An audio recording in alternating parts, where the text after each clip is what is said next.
Hidup tak selamanya berjalan mulus, perlu sebuah kerikil supaya kita berhati-hati.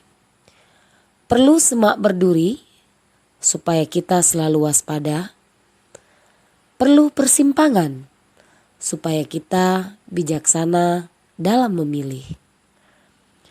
Bertemanlah dengan semua orang, tapi bergaullah dengan orang yang berintegritas dan mempunyai kebenaran dalam hidup. Karena pergaulan sangat menentukan gaya hidup kita dan masa depan kita. Cara termudah untuk pandai adalah belajar dari hal terbodoh yang pernah kita lakukan. Wilson Kennedy. Pendidikan adalah senjata paling kuat agar kita bisa merubah dunia. Nelson Mandela. Selamat pagi anak ibu semua, apa kabar pagi hari ini? Alhamdulillah, semoga anak ibu semua senantiasa dalam lindungan Allah Subhanahu wa Ta'ala. Dan mudah-mudahan anak ibu pagi ini masih tetap semangat mengikuti pembelajaran daring yang alhamdulillah pagi ini merupakan pertemuan kita yang ke-6 untuk pembelajaran daring mata pelajaran bahasa Indonesia. Anak ibu, untuk materi kita pagi ini yaitu tentang teks sejarah. Baik anak ibu, materi mengenal teks cerita sejarah ini kita pelajari sesuai dengan kompetensi dasar 3.3 mengidentifikasi informasi yang mencakup orientasi, rangkaian kejadian yang saling berkaitan, komplikasi dan resolusi dalam cerita sejarah lisan atau tulis. 4.3 mengonstruksi nilai-nilai dari informasi cerita sejarah dalam sebuah teks eksplanasi. Adapun tujuan pembelajaran, nah anak ibu, setelah kita mempelajari teks cerita sejarah ini, anak ibu diharapkan yang pertama, mampu mengidentifikasi informasi yang mencakup orientasi, rangkaian kejadian yang saling berkaitan, komplikasi dan resolusi dalam cerita sejarah, baik secara lisan atau tulisan. Yang kedua, mengonstruksi nilai-nilai dari informasi cerita sejarah dalam sebuah teks eksplanasi. Yang ketiga, menganalisis kebahasaan cerita atau novel sejarah. Yang keempat, menulis cerita sejarah pribadi dengan memperhatikan kebahasaan. Namun, sebelum kita masuk lebih dalam mengenai teks cerita sejarah, ada baiknya kita mengetahui dulu apa itu teks sejarah. Teks cerita sejarah adalah teks yang menjelaskan dan menceritakan tentang fakta kejadian masa lalu yang menjadi latar belakang terjadinya sesuatu yang mempunyai nilai sejarah. Artinya anak ibu, cerita sejarah ini, cerita yang terjadi di masa lalu, mengandung nilai fakta, artinya kebenarannya bisa dibuktikan, dan yang paling penting memiliki nilai sejarah. Ciri-ciri teks sejarah, yang pertama, disajikan secara kronologis atau urutan peristiwa atau kejadian. Kronologis, adanya urutan peristiwa. Urutan peristiwanya disajikan sebelum, pada saat, dan setelah peristiwa itu terjadi. Yang kedua, sering menggunakan konjungsi temporal. Konjungsi temporal, kalau ingat kata tempo, berarti bicara soal waktu. Konjungsi atau kata sambung penanda keterangan waktu yang kita sebut tadi konjungsi temporal tadi anak ibu. Contohnya kata saat, pada, ketika, dan sebagainya. Ciri teks sejarah yang ketiga, isinya berupa fakta. Berisi fakta sudah tentu, karena cerita sejarah itu adalah cerita yang benar-benar terjadi, tentulah harus memuat fakta. Fakta itu dapat kita sebut sebagai data. Datanya bisa kita lihat di dalam teks dengan menggunakan pertanyaan 5W plus 1H. Ciri yang keempat, bentuk teks cerita ulang atau recon. Yang kelima, struktur teksnya orientasi, urutan peristiwa, dan reorientasi. Ibu ulangi anak ibu. Ciri-ciri teks sejarah. Yang pertama, disajikan secara kronologis atau urutan peristiwa atau kejadian. Yang kedua, sering menggunakan konjungsi temporal. 3, isinya berupa fakta.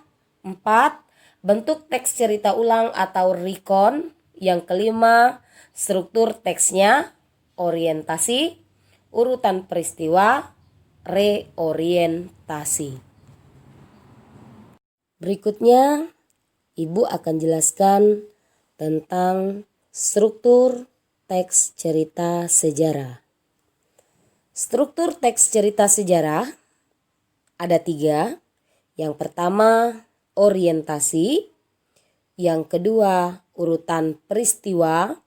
Yang ketiga, reorientasi. Ibu akan jelaskan satu persatu. Yang pertama, orientasi. Orientasi merupakan bagian pengenalan atau pembuka dari teks cerita sejarah. Orientasi biasanya terletak pada paragraf pertama. Apa sih isi dari orientasi? Isi dari orientasi adalah pengenalan teks. Pengenalan atau berupa pengantar sebelum masuk ke topik yang sesungguhnya yang dibahas pada teks cerita sejarah tersebut. Yang kedua, urutan peristiwa. Urutan peristiwa merupakan rekaan peristiwa yang terjadi, umumnya disampaikan dalam urutan kronologis. Pada ciri-ciri tadi sudah Ibu jelaskan adanya urutan waktu yang kronologis. Jadi pada urutan peristiwa pastilah disajikan kejadian awal sampai dengan terakhir. Yang ketiga, reorientasi. Apa sih reorientasi? Reorientasi berisi komentar pribadi penulis tentang peristiwa atau kejadian sejarah yang diceritakan. Nah, untuk letaknya sudah jelas, pastilah terletak di paragraf terakhir. Nah Ibu, selanjutnya Ibu akan jelaskan tentang kaidah kebahasaan teks cerita sejarah. Kaidah kebahasaan teks cerita sejarah yang pertama ada pronomina atau kata ganti. Pronomina atau kata ganti adalah kata ganti yang dipakai untuk mengacu ke nomina lain atau menggantikan nomina lainnya. Misalnya, nomina Riza dapat diacu dengan pronomina aku dan saya. Jadi, Riza ini bisa diganti dengan kata aku bisa dengan kata saya. Makanya aku dan saya adalah kata ganti yang menggantikan benda lain, yaitu Riza. Itu maksudnya. Yang kedua, frasa adverbia. Frasa adverbia adalah kata yang menunjukkan kejadian, peristiwa, waktu, dan tempat. Yang ketiga, verba material, yaitu kata yang berfungsi menunjukkan aktivitas yang dilakukan oleh partisipan seperti menunjukkan kegiatan fisik. Contohnya menulis, mengepel, menyapu, dan lain sebagainya. Yang keempat, konjungsi temporal. Konjungsi temporal ini merupakan kata sambung waktu yang berfungsi penata urutan peristiwa yang diceritakan. Ibu ulangi, kaidah kebahasaan teks cerita sejarah. Yang pertama ada pronomina atau kata ganti. Yang kedua ada frasa adverbia. Yang ketiga ada verba material. Yang keempat ada konjungsi temporal. Lanjut anak ibu. Nilai-nilai yang terkandung dalam teks cerita sejarah. Setidaknya ada 6 nilai yang terkandung dalam teks cerita sejarah. Yang pertama, nilai sosial. Yang dimaksud dengan nilai sosial adalah nilai yang berhubungan dengan manusia dalam lingkungan atau masyarakat tertentu. Yang kedua, nilai moral. Nilai moral adalah nilai yang berkaitan dengan perilaku dan akhlak manusia. Yang ketiga, nilai budaya. Nilai budaya adalah nilai yang berkaitan dengan kebiasaan adat dan pola pikir masyarakat. Yang keempat, nilai agama. Nilai agama adalah nilai yang berhubungan dengan norma-norma agama. Yang kelima, nilai psikologis adalah nilai yang berkaitan dengan kondisi kejiwaan batin tokoh-tokoh dalam cerita. Yang terakhir atau yang keenam, nilai pendidikan. Nilai pendidikan adalah nilai yang berhubungan dengan perilaku seseorang yang terkait dengan kemampuan untuk memilah mana yang baik dan buruk. Ibu ulangi, nilai-nilai yang terkandung dalam teks sejarah. Yang pertama ada nilai sosial, nilai moral, nilai budaya, nilai agama, nilai psikologis, dan nilai pendidikan. Nah ibu, selanjutnya ibu akan jelaskan tentang kaidah kebahasaan teks cerita sejarah. Kaidah kebahasaan teks cerita sejarah yang pertama ada pronomina atau kata ganti. Pronomina atau kata ganti adalah kata ganti yang dipakai untuk mengacu ke nomina lain atau menggantikan nomina lainnya. Misalnya, nomina Riza dapat diacu dengan pronomina aku dan saya.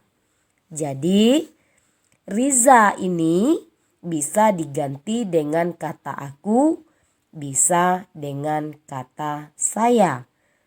Makanya aku dan saya adalah kata ganti yang menggantikan benda lain, yaitu Riza.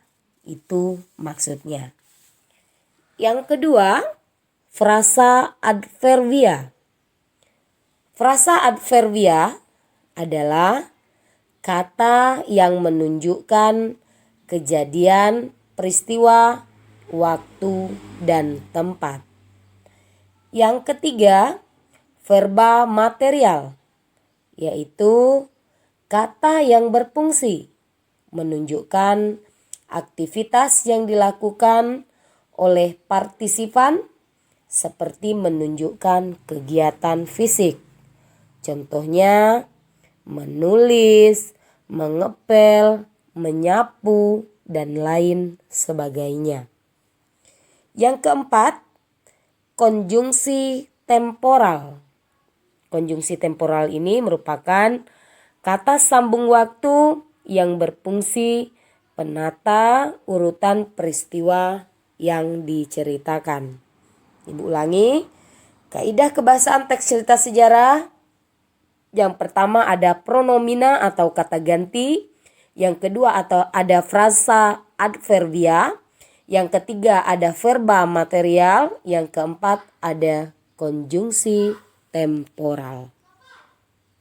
Bu, selanjutnya Ibu akan jelaskan tentang jenis-jenis teks cerita sejarah. Teks cerita sejarah ada dua jenis. Yang pertama ada sejarah fiksi. Yang kedua ada sejarah non-fiksi. Sejarah fiksi ini diantaranya novel, cerpen, legenda, dan roman.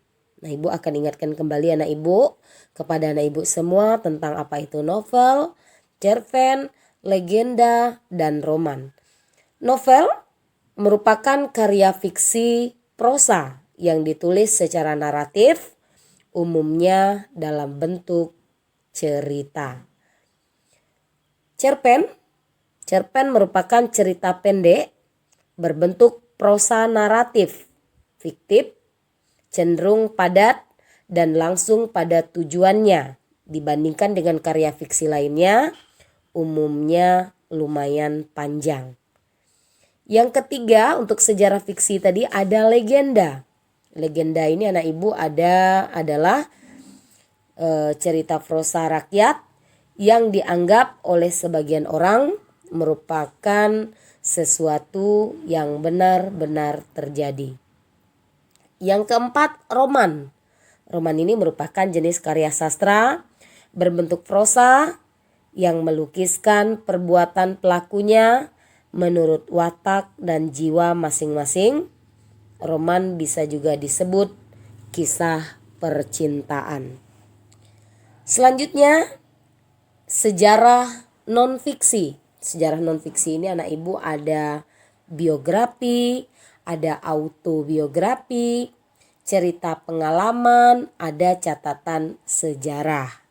Ibu akan ingatkan kembali ke anak Ibu apa itu biografi sampai nanti ke catatan sejarah. Nah, biografi merupakan keterangan kehidupan seseorang yang ditulis orang lain atau kata kuncinya riwayat hidup seseorang atau riwayat hidup tokoh terkenal. Yang kedua, sejarah non-fiksi tadi anak Ibu ada autobiografi. Autobiografi ini adalah kisah atau keterangan hidup yang ditulis oleh orang itu sendiri atau yang disebut dengan riwayat hidup kita sendiri. Yang ketiga, cerita pengalaman. Cerita pengalaman ini anak Ibu adalah teks yang menceritakan tentang perjalanan. Yang mana cerita perjalanan ini benar-benar terjadi. Selanjutnya catatan sejarah. Catatan sejarah merupakan teks yang menceritakan fakta atau kejadian masa lalu yang menjadi latar belakang sesuatu yang mempunyai nilai sejarah. Ibu ulangi, jenis-jenis teks cerita sejarah ada dua, ada sejarah fiksi, ada sejarah non-fiksi. Sejarah fiksi diantaranya novel, cerpen, legenda, dan roman. Sejarah non-fiksi diantaranya biografi, autobiografi, cerita perjalanan, kemudian catatan sejarah. Terakhir, Ibu akan jelaskan perbedaan sejarah fiksi dan non-fiksi. Sejarah fiksi yang pertama, perbedaannya jalan cerita disusun berdasarkan dunia nyata. Yang kedua, gambaran kehidupan batin seorang tokoh lebih dalam. Yang ketiga, pengembangan karakter tokoh tidak sepenuhnya terungkap. Yang keempat, menyajikan kehidupan sesuai pandangan pengarang. Sementara sejarah non-fiksi yang pertama tersusun oleh fakta yang objektif. Yang kedua, gambaran kehidupan tokoh ditulis lebih lengkap berdasarkan fakta. Yang ketiga, menyajikan kehidupan sesuai data dan fakta. Anak Ibu, demikian untuk penjelasan materi hari ini. Mudah-mudahan anak Ibu paham, dan nanti kalau memang ada materi yang anak Ibu belum mengerti dan pahami, silahkan anak Ibu nanti chat di WA group atau bisa juga japri ke WA Ibu langsung. Kemudian jangan lupa nanti yang komentar untuk absen pembelajaran kita hari ini, silakan anak Ibu komentar di channel YouTube SMAN 7 Batanghari. Dan jangan lupa nanti setelah nama lengkap anak Ibu tulis sebagai kode kelasnya. Misalnya Firdia Agustin 12 Mia 3. Terima kasih anak Ibu semua. Semoga anak Ibu sekali lagi masih tetap semangat mengikuti pembelajaran daring dari Bapak Ibu Majelis Gurunya. Selamat pagi. Ibu akhiri, wabillahi taufik walhidayah. Wassalamualaikum warahmatullahi wabarakatuh.